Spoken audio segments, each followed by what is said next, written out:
Been an extraordinary year so far for the European Union, losing a member, battling a deadly pandemic and facing the worst recession in its history. And today, the European Commission President Ursula von der Leyen laid out ambitious goals to prepare the bloc for future crises. In her first State of the Union speech since she took office in December, she called for more ambition on climate and health and more solidarity on migration policy. Jack Parrick has the highlights. A broad-ranging speech from climate change to the coronavirus recovery, a clear call for EU unity. We turned fear and division between member states into confidence in our union. We showed that it is possible and what is possible when we trust each other. One of the headline promises in this speech was to increase emissions reductions targets in the EU for 2030 from 40% on 1990 levels up to 55%. European Green groups still demand more ambition, though. These new targets are an important step forward, but any greenwashing with creative calculations would render them null and void.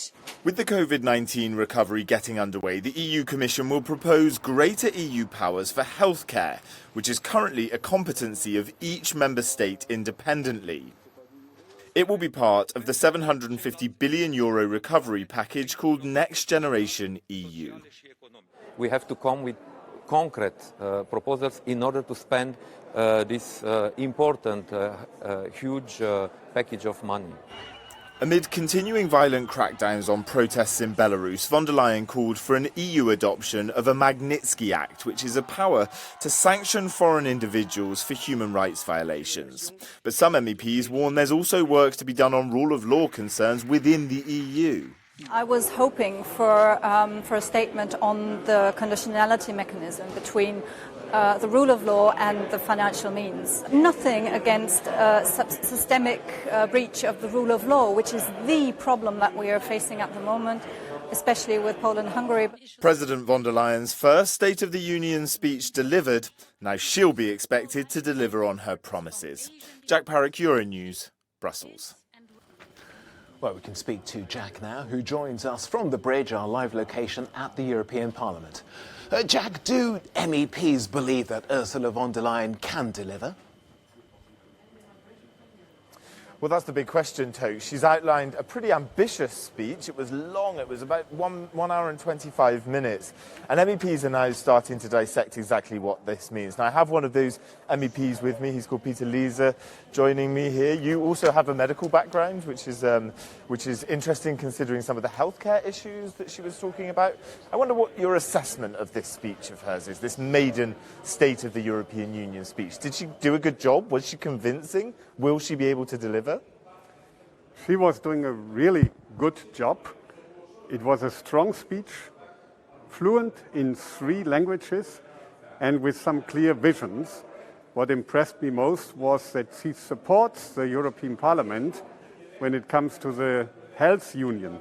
We need to work together much better to fight COVID-19 and to address also other health challenges. I mean, she talks about this. She talks about creating some sort of centralized, well, perhaps a more centralized power in Brussels regarding healthcare, boosting the EU's healthcare and medicines agencies.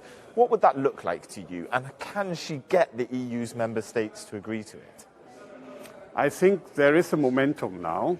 Also, member states, especially the German presidency, is supporting the European institutions. For example, that we get a much stronger European ECDC. At the moment, there are only few people, and they are not even allowed to give us recommendations.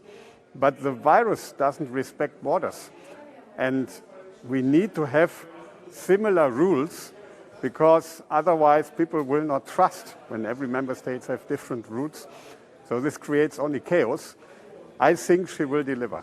What else stood out to you in the speech that she delivered? She spoke about migration, she spoke about Belarus, foreign policy issues. What else did you pick up on? There were some very strong words on Belarus, and I think we need to support the democracy there. There was a clear signal. And there was a very ambitious statement on the climate. We want to be better, we want to be more ambitious. She made an analysis that 55% are doable. You know, this is a huge step that will bring us to the compatibility of the Paris Agreement. Many industries are challenged, and we need to be careful how we do it, but I think it is important that Europe does more on climate, also to address the requests of the young generation. Yeah, this was it. Thank you so much, Peter Liese, for joining us here in the European Parliament. So, as we heard, the European Commission President outlined a plan to increase green targets so that by 2030 the EU will reduce its emissions by 55% instead of 40% on 1990 levels, as was outlined. This is a big, ambitious plan, as we heard, Belarus as well. There's a lot to dissect, and we'll keep going through it with MEPs here on the bridge in the European Parliament, Toke. Jack, thanks for joining us on that.